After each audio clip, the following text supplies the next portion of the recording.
And welcome back to Little Cuts, our weekly minisode where we dig into the things that we've been watching recently. I'm Terry. And I am Mary Beth, and this week we are chatting about a sequel to one of the best remakes, Russell Crowe on a Vespa, Queers in Paris, and Valak's triumphant return. Bum bum bum. But before we talk about everything we watched this week, we're gonna just make a little announcement. So we have some really cool stuff planned coming up that we can't tell you yet, and we're also very tired.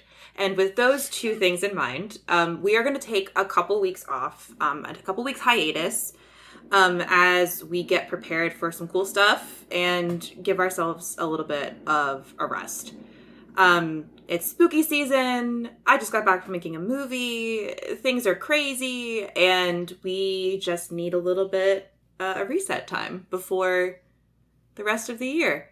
So this is going to be our last episode for September, and we're going to be back in October. Yep. So enjoy that beautiful backlog, because there's a big old backlog. We just hit episode 200 on the main feed, so you have 200 episodes to re-listen to, like 140 little cuts. There's like 340 episodes. That's disgusting when I'm now doing all of that math. There's 340 episodes of our voices that you can listen to on a backlog that you could also recommend to your friends if you so desire. you so desire. And it would be really cool to come back in October to maybe another review or two, because it's been a moment. Please. Not to sound desperate, but it's been a moment. So we appreciate you all for being so supportive. It's just been a crazy couple of months, as it's always crazy over here. We always are doing crazy shit, and we do really good job balancing it. But I think we deserve a little bit of a break. Yeah, and we've kind of we had a decent backlog. We've run out of it, so it's just we need some time to recoup and just give ourselves some grace too. We're all just doing our best out here in this nuts ass world that's literally on fire. But so we appreciate all of you. Patreon will also be back. We'll be relaunching again in October. So, yeah. I know you can't sign up yet because it's paused. So if you are planning on supporting us, just wait. And in October, we'll be opening back up and enjoying all the fun that will come with it. Yay! Whew. On that note, let's talk about a sequel to one of the best remakes. I'm very excited to hear what this is. I don't actually. Okay. Yeah. I've talked about it, I think, maybe a couple times, but I am doing a podcast with Joe called Sexy and Surreal. It's on the Anatomy of a Scream podcast network. And we are going through the filmographies of Cronenberg and Lynch back to back, going through their stuff. And so we're doing a season release because, again, Joe has like 1.5 million podcasts, and I don't know how he does it because it's exhausting just keeping up with this one and then doing other ones, like other episodes. So but we're releasing it in seasons, so we just recorded an episode on The Fly, and so I was like, you know what, I have never seen The Fly 2. Oh my god, I totally forgot you were texting me about this. You got an ambient that I don't even You just got ambient. You got ambient. Oh, and I meant to respond to that, but I also had imbibed, and I passed out.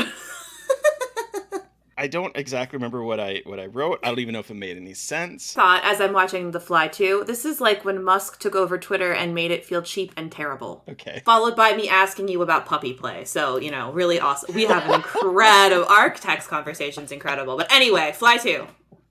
Yes, okay. So I watched The Fly 2, and I had heard it's not great. And okay. I can confirm that it's not great. And I think the problem is necessarily that you're going from arguably one of the best remakes of all time and probably one of my favorite. Like, after this watch, I do think it might be my favorite remake of all time that I've seen. And so you're going from a Cronenberg perfect movie to something that looks like a Roger Corman film. And there's nothing wrong with the Roger Corman film, but you're going from the apex of remakes to basically special effects that look like they belonged in Humanoids from the Deep and that kind of ilk of a film, and it's directed by Chris Wallace, who did the effects on The Fly, and he also came up through Oh. Roger Corman's school of learning to do things on the fly. Ha. Didn't mean that to be not intentional, but I'll take Uh-huh. it. And so The Fly 2 picks up kind of where the first Fly ends. We have Veronica giving birth to her baby and then dying in childbirth Oh. because got to get rid of the mother. And so she births this like insect pouch, and there's a perfectly natural baby inside of the insect pouch, but the baby is aging really fast. And so by the time he is 5 years old, he is in a 25-year-old body of Eric Stoltz, who is Oh. coming off of being fired from Back to the Future because he was too intense, and he sure brings that intensity to this role. And he is basically kind of a prisoner for the Bartok Corporation, which is the corporation that his father worked for, that is mentioned briefly in the first film. And so the guy Bartok that runs the Bartok industry is acting as if he's like his dad, sort of, but he's like monitoring him, and he really wants to finish what the kid, what's his name, wants to finish what Martin Brundle's father, Seth Brundle, started with the teleporters. And because Martin is very smart and he is growing super fast, he has him continue where his father left off with his untimely death. This isn't a bad movie, but it is a bad movie when you compare it to The Fly. So the effects look really bad. Yeah, the It pictures I'm looks seeing aren't like they're not bad, but it's not The Fly. Let's just It's not The Fly. It's not The Fly.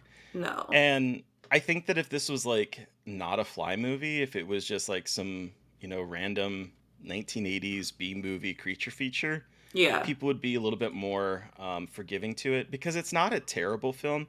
It's just It you doesn't can't hold compete with up. You can't perfection. hold up to yeah, exactly. And when he transforms into a fly, he looks like, I don't know, he looks like some kind of creature that has come out of, do you see it? Yeah, like with all the teeth. Yeah, that's his Yeah, fly it's just like persona. not fly-y. No, it kind of reminds me of the gargoyles in the Tales from the Dark Side movie. Oh, yeah. So like it's not bad. It just Okay. it's not The Fly. And so like I enjoyed it for what it was. Eric Stoltz is actually really decent in it. It has Princess Vespa, the actress that played Princess Vespa in Spaceballs, is in it. Oh, great. Did you hear that? I did. I did, in fact. So yeah, as long as you're going in with the expectation that this is not a David Cronenberg movie and is just a cheesy B movie horror film from the 80s Okay. with like okay special effects, you might enjoy it. I had fun. It just wasn't great. Good to know. Yeah. I forgot that there was a second Fly movie, so. There is, and it's longer than the first one. Okay. I'm Sure. like, the first one is Whatever. perfectly paced, and this one is an hour and 44 minutes, and you can definitely feel some of those 44 minutes. But yeah. So that's The Fly 2. Not the greatest, but here we are. Let's talk about Valak's Return. So, Valak's Return. The Nun II is, as of the episode dropping, is out in theaters. The embargo is up. And I wanted to just share a little bit about it because I saw it at a press screening, and while I didn't totally love it, I do appreciate what it's doing. So, I liked the first Nun. I know what it is. It can be weird, conjuring money grab, but Bonnie Aarons gets to be scary, and so Mm-hmm. also pay her fucking check for using her likeness and Yeah, everything. You seriously. fucking corporate greedy monsters. Anyway, just had to slide that one in there. So Akela Cooper wrote The Nun II, and Michael Mm-hmm. Chavs, who directed The Curse of La Llorona and the third Conjuring movie, directed this one. So do with that information what you will. And basically, we're picking up where it's a couple years after the events of the first one, and Sister Irene, Tasa Farmiga, the Farmiga family universe. Her sister Vera Farmiga plays Lorraine Warren, for those of you who don't know. She basically is trying to live her quiet, peaceful nun life, and then is summoned to fight Valak again, and has to find ancient relics and fight evil again. Like basic setup. basic religious horror setup. And so what I did really like about this movie is one, Kayla Cooper knows how to write like a scare set, or a scare slash a set piece. Like really, Yeah. there's some incredible set pieces in this movie, some incredible moments that are really cool, really nuts. The problem is that like it feel and I've been saying this a lot recently, and I feel like I'm sounding like a broken record, but I honestly feel like it's kind of appropriate for a lot of movies, is that they just feel like a bunch of set pieces that are barely strung together. It just feels so much like these movies just want to have these cool moments without trying to have a Yeah. better connective tissue. And like I'll give Kayla Cooper some credit. She tried to do some stuff here. Like it's just Sister Irene and Storm Reed's character, who's another nun, that are fighting the demon. So it's all, there's no priests, which is great. You know what I mean? Like it's Oh, pretty that is cool cool. because it's Hmm. women and nuns, just nuns fighting the nun. Great. Like that's cool. It kind of subverts these ideas of power dynamics in the church in a really interesting way. It tries to do some stuff with race, but it really fumbles that a little bit. So I'm a little bit bummed about that. But like, I appreciate them trying to kind of like have a conversation about race in this movie. I think, but here's the problem: it's such fucking Catholic propaganda. It's just like, and it's getting worse with each movie. It feels like. And this one just very much Yeah. felt like Jesus will set you free. And like, look, it just fucking annoys the shit out of me. You like, I don't know. It's just I'm so bored of that. But Yeah. it's look. I knew that I was going into this movie. You know, like it's called the Nun II. It's the Conjuring universe. Like I knew what to expect, and I'm still annoyed by it. So if you were annoyed by that, it's not going to get any better. It's actually much worse in this one. So like, if you don't want to deal with that, then just skip it. But it's got some fun moments. I think it's too long. I think it drags, but I think there are some really interesting set pieces. I think I've seen a lot of people really enjoy it, so like maybe I'm just a hater at this point, like, but you know, I was expecting a little bit more, to be honest with you. Yeah. I But get that.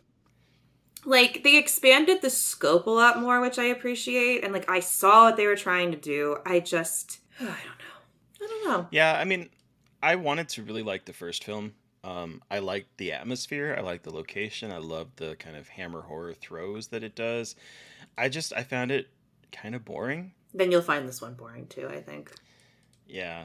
I just like with the first one, it just surprises me how a movie in which Thaisa spits the blood of Christ into a demon's face is boring. But I mean, that's where we were at This for is me. I think what happens when you try to take a character that was kind of like thrown in for some like spice into a Conjuring movie, and then you're like, oh shit, we need to make a whole mythos for it. But do you? Like we don't have to do that. Like we just don't. And like look, again, I'm all about Bonnie Aarons getting that work, but Mm-hmm. I Me too. also don't think it's necessary. But like whatever. I mean, they're fun. Like I thought the Nun was fun, but it was because I was in grad school and I just was like, this is the dumbest thing I've ever seen. I appreciate how stupid this is. Like this is ridiculous. And I think the Nun II could have been even more ridiculous. I think I was actually expecting it to be a little bit more ridiculous because Kayla Cooper was involved in it. But and again, I'm talking about it. I know I don't. We tend not to try to talk badly about movies, but like this is a huge movie with a massive budget that's probably going to make a lot of money at the box office. So I don't feel as bad talking like giving a poor review of this one. Yeah. And like again, this is just my opinion. Use it how you will. And yeah, so that's the Nun 2. I am not concerned about its performance at the box office. I am sure it is probably going to do very well. It's one of like the highest grossing horror movies of all time, which is fucking hysterical. Like, goddamn, Mm-hmm. these Catholic. I mean, this is why we keep getting. I've been thinking about this a lot recently because of another movie I watched this week, which we'll get to. Religious horror. These fucking Catholics be ruling the world and watching these horror movies, and that's why they keep doing so well. I'm like, I'm so sick of this shit. But the Catholics aren't. So you know what?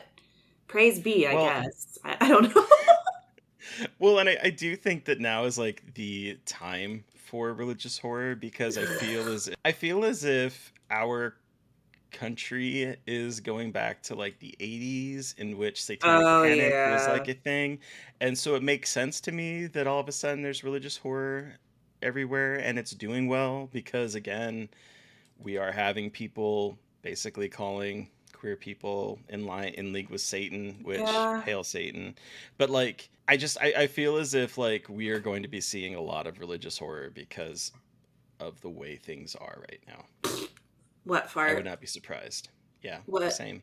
fart? But yeah, so that's the Nun. Do with it what you will. Queers in Paris, though, that sounds like more fun. It is a lot of fun. Okay, so I talked about the first season of Heartstopper way back when Heartstopper first premiered last year on Yes. Netflix. Yes. The second season is out now. I had requested screeners, I got them, and then I could not watch them because life was in the fast lane and I did not have time to watch it. So I finally, now that it's out and everyone is able to watch it, I finally this last weekend sat down and binged the entire second season, which they're Where 30 is it minute again? episodes. There's 8 of them. Is it Netflix. Netflix? Okay, cool, cool, cool. So the first season is about Charlie, an out gay kid that spent the last year being publicly bullied while also having a down low boyfriend that was macking on him in private and then distancing himself from him in public. And so it created like this really bad self esteem issue for Charlie. And then Charlie discovers he gets set next to Nick, who is a rugby player, exact opposite of him, it seems. And they sort of start a furtive friendship that blossoms into something more.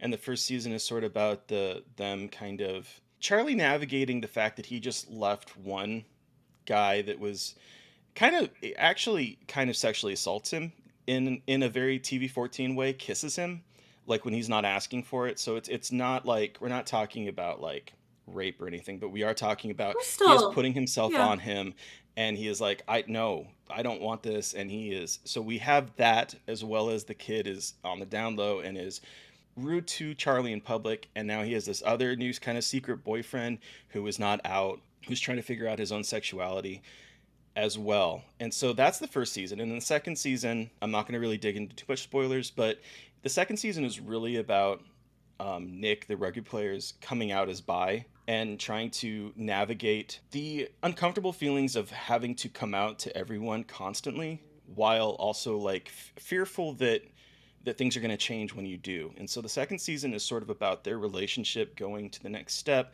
as well as Nick trying to come out. And they go to Paris, which is why I said Queers in Paris. And what I love about the second season is that it's so gay. It's so queer, I should say, not necessarily just gay. It's so queer. It widens the band of what the kind of characters we're talking about. In the first season, we have there's a trans woman that had previously gone to the male school because it's England, they're in gendered schools. And so in her next year when she transitioned, she's now in a female school. So we're following her relationship. We're following there's a kid that in the very first season doesn't seem very interested in anyone. And in this season, he is sort of discovering that maybe he's ace and what that means for him. So we're Oh, seeing like a wide spectrum of queerness in teens and trying to come to terms with their own sexuality. And it's a delightful second season. It's very easy to binge. It's 8 episodes, 30 minutes each. And it is just like a warm hug. And I love it so much. So that's Heartstopper season 2. I love that it's like so queer. I love It's that. so queer. It's almost like everyone is like, is there anyone that's not queer? Because like by the second season, there's a lot more queerness, and I think it's a fantastic. I think it's fantastic. I want to see more of it, more of that kind of thing. And it's already been renewed for a third season, and I love it. That's so So good. go That watch it. makes me happy. Like, look, Heartstopper. fuck Netflix for a lot of reasons, especially in regards to these strikes and how little they care Yep. about people and the necessity of these people to make the successful shows that and films that are on their platform. Fuck you for thinking AI could create something like Heartbreaker. Heartbreaker, Heartstopper. I'm such a dick. I Heartstopper. literally just forgot what is fucking wrong with me. Sorry. Heartstopper. Like, so I'm just saying that now. Fuck Netflix. But also, like, Netflix has things like it's like it's so hard because it's like Netflix is inherently gross and it's like in the way it's operating and the ways that these streaming services have treated a lot of this IP, but then also Netflix is putting out Hmm. stuff like this, so it's like it is such a strange time to It be is a a very person who strange time. really enjoys media and like the intricacies of media. Like, goddamn, it's so complicated. But like, I'm glad that Hmm. this show has a platform and like people can see it because Netflix is a massive platform. Like, And it's based on a graphic novel written by Alice Osman. I'm not sure how to pronounce her last name, and she is the creator of this show. She writes Oh, every cool. episode, so Oh, it's someone that got her start writing graphic novels. I think the fifth volume is coming out in October, and also writing the series. And so I think that's pretty fucking cool. cool. Awesome. So Heartstopper, highly recommended. But let's let's swing back into the realm of Alex and talk about Russell Crowe and a Vespa, which funnily enough, I also watched this weekend, unknowing that you had also watched it. What are we talking about? The Pope's Exorcist. It is on Netflix, and I have been dying to watch this fucking movie. I did not see it in theaters. I did not care enough to see it in theaters, but it is on Netflix. Steve pulled up Netflix, and I said, we have to watch this soon because I heard it's kind of fun. Russell Crowe's on a Vespa. Like, I have to know what it's all about. So, on Saturday night, we got home from a barbecue at my parents' house, got pretty high, and put on The Pope's Exorcist. And let me tell you, this movie is way more fun than people give it credit for. It It is is. so fun. I mean, look, less Catholic Church propaganda, but still Catholic Church propaganda. Like, it's not. Oh, Just so everyone knows, just so like we just establish that baseline here, based on an actual exorcist, the actual chief exorcist from the Vatican, Gabriel Amorth, who died not that long ago. I was like, Jesus, he was like 95. He was old as fuck. Good for he him. was old as fuck. There was a 2017 documentary film by William Friedkin about him as Oh, well. that's right. I fucking forgot about that. The Devil I and Father totally. Mort. So He has some weird view. He had some weird views. yeah, Like that yoga he's a weird is old satanic. like weird old exorcist from Italy. Like, of course he's fucking weird. Duh. Yeah. And this movie takes like the Conjuring approach, which is both good and probably not great in terms of like taking real people and making them out to seem like superheroes when like they are just flawed people. But they basically take the real life of this exorcist and then like put it into essentially fictionalized exorcism.